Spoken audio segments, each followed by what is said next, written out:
Amis des claviers mécaniques, bonjour. Alors qu'est-ce que c'est qu'un clavier mécanique? On utilise tous maintenant énormément de claviers, en particulier des claviers de PC, mais la plupart sont maintenant ce qu'on appelle des claviers à membrane. C'est-à-dire que si on regarde comment ils sont faits, c'est une sorte de membrane un peu en caoutchouc sur lequel viennent appuyer les touches qui derrière font des contacts avec des membranes. Bon, ça a l'avantage d'être pas cher, d'être éventuellement silencieux, mais c'est vrai que ça n'a pas du tout le même toucher et la même fiabilité que les bons vieux claviers, je veux dire, originaux, tels qu'il y avait au début de l'informatique. Moi, je me rappelle, les premiers claviers que j'utilisais, c'était des touches voilà, chaque touche avait son propre capteur qui pouvait être un interrupteur, qui pouvait être, moi j'ai eu un excellent clavier, c'était des touches à effet Hall, ça peut être optique, enfin voilà, il y a différents systèmes. Et c'est vrai que si on a des utilisations vraiment intensives de clavier, et qu'on veut aussi avoir quand même un bon toucher, un bon rendu, les claviers modernes, c'est pas forcément ce qu'on fait mieux. En même temps, au niveau des touches, très souvent maintenant, c'est simplement une sérigraphie dessus, qui est juste une peinture, qui fait que ça s'use relativement vite. Là, je vois que j'ai un clavier, déjà, il y a des touches qui commencent à s'effacer, alors que les touches de qualité sont normalement injectées, c'est-à-dire que c'est pas imprimé. En fait, il y a une partie qui est creuse avec la forme du symbole, dans lequel on vient injecter un plastique, et ça dure beaucoup plus longtemps. Enfin donc voilà, alors c'est vrai que on trouve toujours des excellents claviers mécaniques, mais ça coûte généralement très cher. Alors c'est souvent très apprécié des gamers et tout, mais pas forcément, même je veux dire, les professionnels généralement aiment ce genre de clavier. Alors faut pas rêver, ça coûte beaucoup plus cher que les claviers, on va dire, d'entrée de gamme à membrane, mais je veux dire, voilà, c'est toujours pareil, la qualité est pas du tout la même. En même temps, Kecron, là, ils avaient sorti un clavier, celui qui me proposait de tester, qui est un clavier à très bas profil. Et ça, comme on va le voir, ça m'intéressait éventuellement. Et aussi, ce qui est aussi sympa avec ce nouveau clavier, c'est que on peut l'utiliser sur un PC, mais on peut l'utiliser aussi sur un PC sans fil, comme on va le voir, ou avec une tablette, que ce soit iOS ou Android. Et quand je dis PC, il marche aussi sur Mac. Enfin voilà, donc c'est un clavier qui est relativement universel. Donc voilà, j'ai accepté de tester ce clavier et je vais vous le présenter en détail. Donc voilà, pour info, le site Kecron, qui, comme on va le voir, offre une très grande gamme de claviers.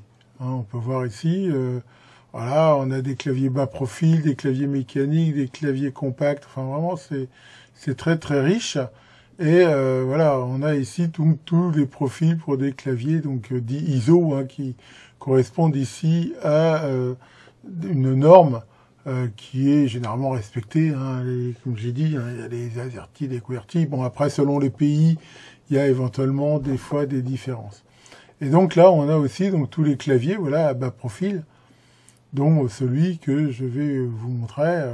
C'est vraiment très très riche. Après, on a aussi des claviers avec des touches beaucoup plus classiques, voilà, comme ça, avec des repose-poignées. Enfin, c'est vraiment très très riche. Donc là, l'avantage, c'est qu'on peut donc choisir les touches que l'on veut, on peut les personnaliser. Et quelque chose qui est aussi intéressant, c'est que ça peut se réparer et on peut changer aussi ce qu'ils appellent les commutateurs. Si on regarde ici, commutateurs, voilà, on a là les différents types de touches. Ces touches-là, apparemment, elles sont aussi enfichables, donc on peut aussi les changer. Donc là, l'avantage, c'est qu'on peut choisir différentes qualités. Il y a même des touches optiques qui sont assez performantes. Et on peut choisir, voilà, est-ce qu'on veut qu'elles soient plutôt bruyantes, silencieuses, dures, molles. Enfin, voilà, on voit qu'il y a vraiment un choix très très important. Et voilà, on voit ici qu'on peut tout à fait racheter tout un jeu de commutateurs. Il y a un très très grand nombre de produits, sans fil, avec fil, les deux. C'est vraiment très très riche. Je mettrai bien sûr le lien en commentaire de la vidéo pour ceux que ça intéresse. Bien, alors voilà le paquet que j'ai reçu, donc ce carton. Alors c'était très très bien emballé, dans plus d'1 mètre de bulles enroulées autour. Donc enfin voilà, c'était vraiment très bien protégé. Donc on peut voir un Kecron K5 Max. Donc comme ils disent, un full size wireless mechanical keyboard. Donc c'est un clavier qui, comme on va le voir, peut être connecté de plusieurs façons, soit directement par câble, soit par un petit dongle, donc un clavier sans fil, soit par Bluetooth, ce qui permet très facilement d'utiliser sur un téléphone Android par exemple ou iOS. Donc là, quand on l'ouvre, on a là, ce Quick Start Guide, hein, qui explique justement que on peut éventuellement changer un certain nombre de touches. En particulier, vu que ça marche pour Mac et Windows, il donne les touches qui vont bien pour changer selon l'OS. Donc ça se fait très facilement. Hein. Ensuite, là, il donne quelques conseils hein, si on veut changer les touches. Donc là, on a le clavier en lui-même qui est donc très bien emballé dans cette poche plastique là. Et voilà, on peut le voir ici. Alors honnêtement, la première chose qu'on remarque, c'est son poids. Il est relativement très très lourd. Et ce qui est normal, hein, vu qu'on peut le voir, c'est un boîtier métallique en aluminium. Et ce qui saute aussi tout de suite au-dessus, c'est vraiment la qualité, quoi. Ça fait pas toc du tout. On voit là les supports sont une sorte de caoutchouc. Il y a ici ces pieds que j'aime bien, moi, qui permettent de l'incliner un petit peu. Et vraiment, ça donne une super impression de qualité. Là-dessus, il n'y a rien à dire. C'est vraiment très très clean. Et donc, comme on peut le voir, il y a vraiment, c'est ça que, comme j'ai dit, un mécanique. Il y a vraiment donc un interrupteur hein, propre à chaque touche. Donc c'est aussi livré, comme on peut le voir ici, avec donc ce câble qui permet et de le recharger et de le connecter à un PC. Un certain nombre de touches, donc qui sont déjà les touches, comme j'ai dit, Mac ou Windows, hein, permettent donc de choisir en fonction de l'OS qu'on a choisi, mais aussi un certain nombre de touches parce que, enfin moi j'étais obligé d'en changer un certain nombre. Parce qu'a priori, il y a plusieurs types de claviers, et moi, pour correspondre à ce que je voulais, il fallait que je change. Et c'est là qu'on va voir qu'il y a eu quand même un petit problème dont je vais vous parler, qui est sans doute le seul gros défaut que j'ai trouvé sur ce clavier. Enfin, gros défaut, c'est pas à la mort, mais enfin, c'est un peu gênant. Donc là, il y a le fameux dongle. Donc quand on l'utilise sans fil, donc il faut brancher le dongle, donc, soit directement au cul du PC, soit avec un adaptateur au bout de ça. Parce qu'ils disent qu'éventuellement on peut essayer de le mettre le plus près possible du clavier. Voilà. Ensuite, c'était livré donc avec cet adaptateur justement USB-A, USB-C. Et pour finir, ces deux outils qui permettent donc d'extraire les touches facilement. Voilà. Grâce à, comme on peut le voir là, à cette espèce de double système là. Et les touches s'enlèvent très très facilement. Hein, je peux vous montrer. Voilà, si on veut enlever une touche, et il suffit tout simplement de l'encadrer comme ça, ici, de tirer, et on voit que la touche s'enlève très facilement. Voilà, et si on veut la remettre, on la reclipse tout simplement. C'est vraiment hyper simple à faire, il n'y a rien à dire par rapport à ça. Alors, ce qu'on peut noter, c'est ici donc la prise USB. Ici, ce petit voyant, quand il est en mode sans fil, ouais, on peut voir que ça s'allume, hein, parce que justement, il est en mode, je veux dire, sans fil. Alors, on voit que c'est aussi un clavier qui est lumineux. Hein. Voilà, on va le revoir plus tout à l'heure. Et quand il est en mode câble, là, ça s'allume quand c'est branché et que ça le recharge. Et on voit aussi cet interrupteur ici qui permet déjà de choisir si on est Windows, Android ou macOS. Donc, moi je suis sur Windows, alors je l'avais déjà ouvert, hein, j'ai déjà changé les touches. Donc là j'ai mis ici les touches Windows, Alt, LGR, donc ça il les donne bien les touches. Alors le défaut, je peux vous le montrer tout de suite, c'est que par rapport au standard français, il manque certaines sérigraphies. En fait c'est des sérigraphies qui sont liées ici à Alt-GR. Par exemple pour faire un arroba, il faut faire Alt-GR 0 en haut là, 0 ou A. Mais normalement, on devrait voir ici le petit arroba. Et il n'est pas sur la sérigraphie. Bon, honnêtement, quand on a l'habitude, qu'on connaît, c'est pas la mort. Mais c'est vrai que, si on s'en rappelle plus, c'est pas évident. Alors, ça va toucher cette touche-là, ça va toucher les crochets et les accolades, principalement, alors qu'ils sont très utilisés, bien sûr, pour le développement.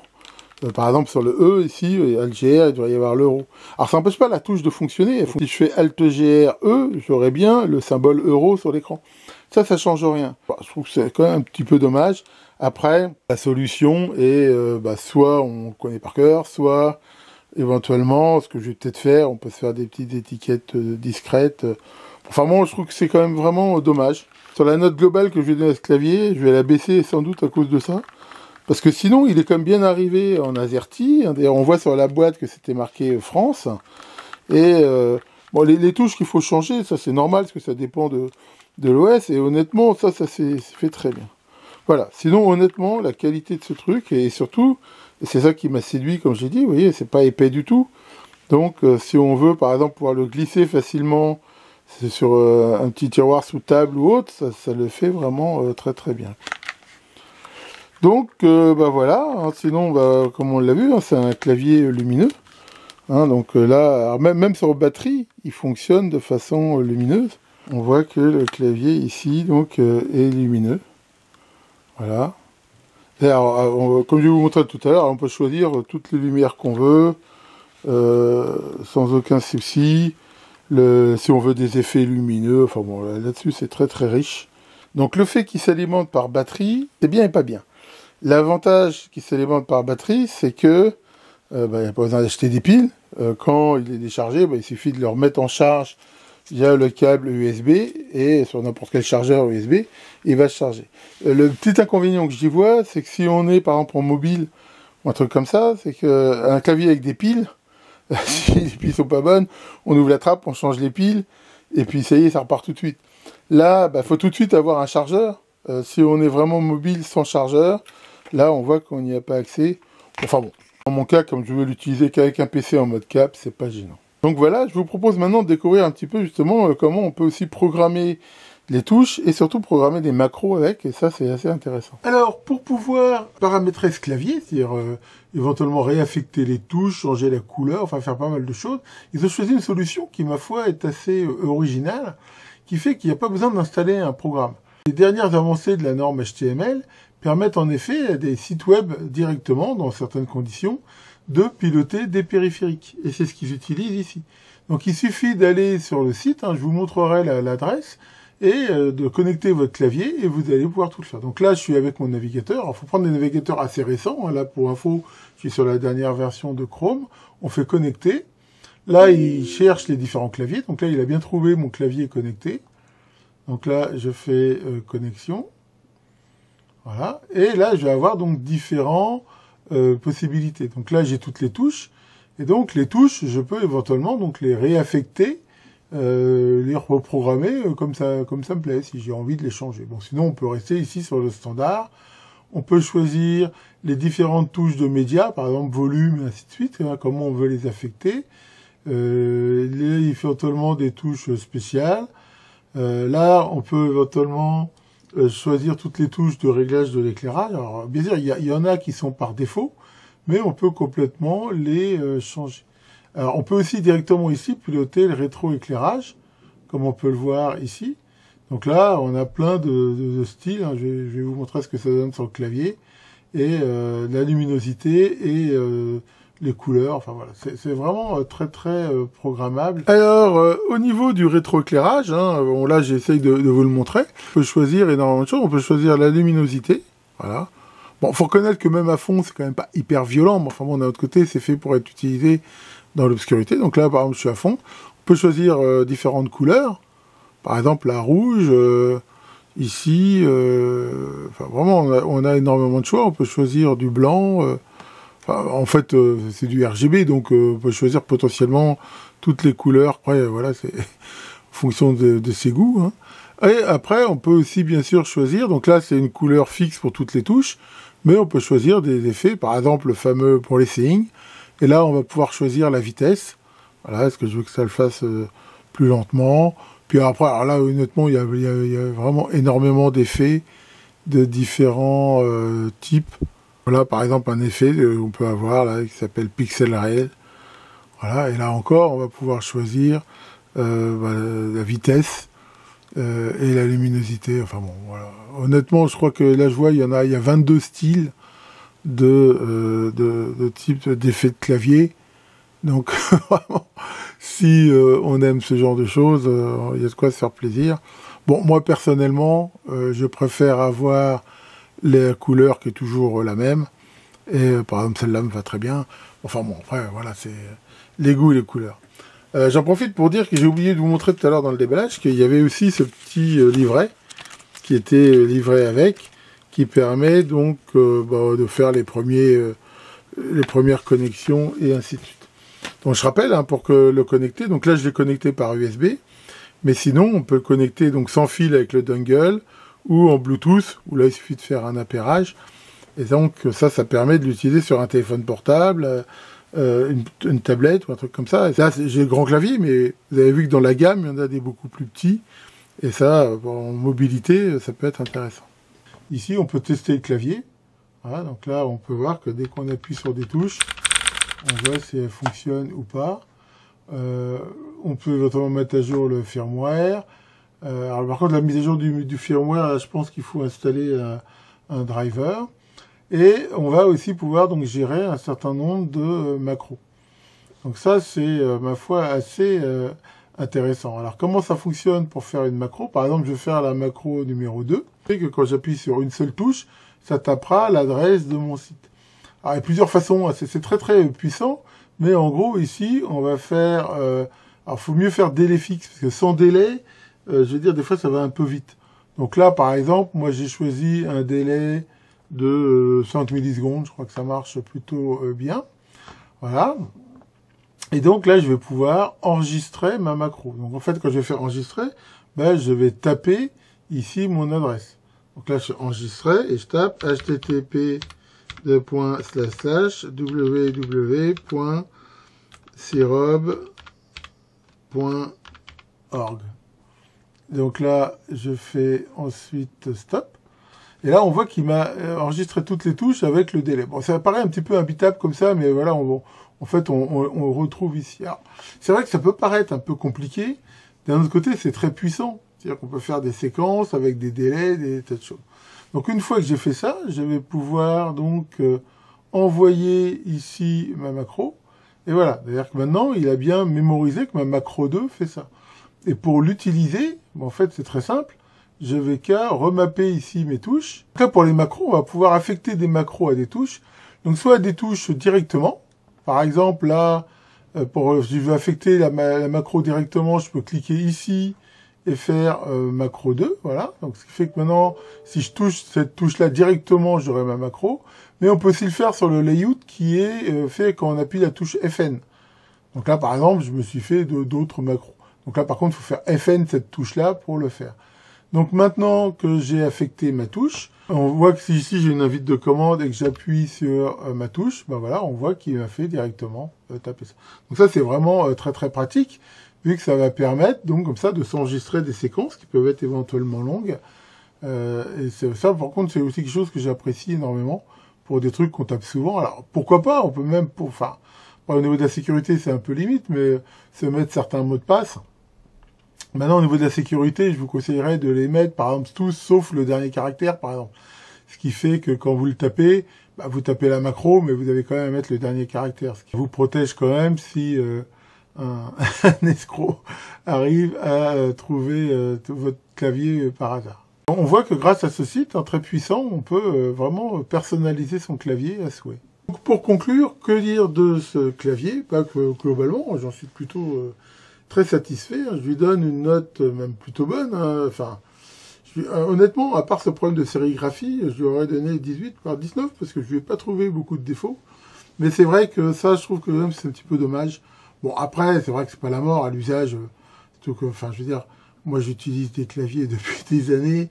Les touches, je les connais un peu par cœur, donc c'est pas vraiment gênant. Mais enfin, je pense quand même que c'est, pour avoir vraiment un truc français auquel on est habitué, c'est vraiment son plus gros défaut. J'espère qu'ils vont le corriger. Mais je veux dire, à part ça, je trouve vraiment que c'est plutôt bien. Hein. Donc, qu'est-ce que j'ai particulièrement apprécié? L'excellente qualité. Vraiment, au niveau de la qualité et de la pression de qualité, je veux dire, c'est un système rigide, c'est costaud. Alors, après, c'est un peu lourd. Enfin, je veux dire, c'est quelque part aussi avec voilà les touches antidérapantes, ils bougent pas. Donc, honnêtement, c'est un rapport qualité-prix qui est excellent. Hein. Faut bien voir que des claviers mécaniques, hein, ça coûte généralement très cher. Donc moi j'aime bien le toucher, le son des touches. Hein, voilà. Après on n'aime pas. Hein. C'est vrai que c'est relativement plus bruyant que certains claviers à membrane, mais moi personnellement j'aime. Alors sachant que comme on l'a vu, on peut éventuellement avoir des touches plus silencieuses. Donc ce côté faible épaisseur, qui si on veut le ranger sous table par exemple, hein, moi c'est un petit peu ce qui m'intéresse. Ça permet éventuellement de gagner de la place. Et on peut facilement faire un système pour le mettre sous le bureau. et comme il est très peu épais, c'est très facile à faire. Donc là, au niveau connexion, on a vraiment le choix, hein, donc par câble USB directement, donc avec le dongle radiofréquence ou Bluetooth, le système launcher et les macros. Donc ça, c'est vraiment intéressant. Moi, les macros, j'avais déjà sur un autre clavier, c'est quelque chose que j'utilise beaucoup. On peut tout personnaliser, les touches, là-dessus, il n'y a pas vraiment de limite. Comme on l'a vu, c'est assez facile de pouvoir changer ou réparer une touche. Et ça, c'est pareil, c'est plutôt intéressant. On n'est pas obligé de tout foutre en l'air s'il y a une touche qui marche pas. Et en même temps, c'était quand même très très bien emballé, c'est très propre, donc là-dessus, rien à dire. Donc qu'est-ce que j'ai pas aimé? Voilà, le truc sur certaines touches, donc sur Windows, Alt-G, on n'a pas la sérigraphie. Bon, faut reconnaître que le système éditeur de macros et tout, au début, j'ai un peu galéré, parce que c'est pas très intuitif. C'est hyper puissant comme système, mais c'est pas hyper intuitif, histoire de délai. Enfin bon, une fois qu'on a compris comment ça marche, ça le fait bien. Et puis après, au niveau de la luminosité des touches, je trouve que c'est un peu faible. Je veux dire, même quand on la met au max. Alors c'est vrai que quand on est dans la pénombre, c'est suffisant. Mais j'aurais trouvé, enfin, je pense que ça aurait été un peu plus violent, ça m'aurait plus plu personnellement. Donc pour conclure, voilà, c'est vraiment un clavier de qualité, hein, et ça rappelle vraiment les tout premiers claviers qu'on avait.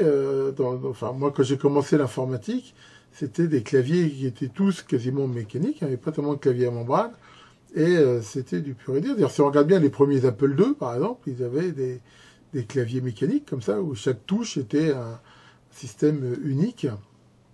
Mais bon, c'est vrai pour plein. Et puis il y avait les fameux claviers de la marque Cherry qui étaient très connus. Enfin, voilà. C'est au niveau de la sensation, de la qualité, c'est quand même autre chose que des claviers à 10 balles. Bon, ils ont l'avantage de pas coûter cher. Donc c'est des claviers qui seront parfaits pour les gamers. Alors c'est vrai que pour certains, enfin je sais que moi je suis pas tellement fan des jeux vidéo, mais si on veut que ça réponde très vite, faut mieux l'utiliser quand même en filaire. Avec le RF ou le Bluetooth, il peut y avoir éventuellement des délais. Alors, sur certains jeux, ça peut peut-être être gênant. Mais après, pour les dactylos et développeurs, enfin bon, tous ceux qui utilisent des claviers, c'est-à-dire quasiment tout le monde, et qui veulent de la qualité, ils trouveront leur compte. Voilà donc pour la présentation de ce clavier. J'espère que ça vous aura intéressé. Comme d'habitude, je mettrai les infos en commentaire de la vidéo. Et à vrai dire... Là, je finis cette vidéo et j'utilise donc ce clavier depuis déjà à peu près un peu plus d'une journée. Et déjà, honnêtement, je me demande comment j'ai pu m'en passer. C'est vraiment autre chose, quoi, au niveau de la sensation et tout. Je sais même pas comment le dire, mais j'ai l'impression de revenir à mes débuts. Mais vraiment, j'en suis vraiment super content, à dire à tel point que ça me travaille. Je pense que je vais sans doute en acheter un autre pour mon autre lab. Enfin voilà, après c'est sûr que c'est déjà un investissement plus important, mais après tout, moi j'utilise mon clavier énormément. Comme je dis souvent, ça vaut quand même le coup d'investir pour des trucs qu'on utilise souvent, alors que c'est vrai que des fois, investir pour un truc qu'on utilise 2 fois par an, enfin bon, après chacun voit midi à sa porte. Tiens, Caroline, ça va Caroline? Alors, qu'est-ce que tu dis? Tu voudrais que je profite de ma vidéo pour donner un message d'espoir. Message d'espoir. Bon, allez, je vais t'en donner un. Si tous les cons du monde voulaient se donner la main, il suffirait d'électrocuter le premier. Bon, allez, là-dessus, tapez bien sur vos claviers et à très bientôt pour de nouvelles vidéos.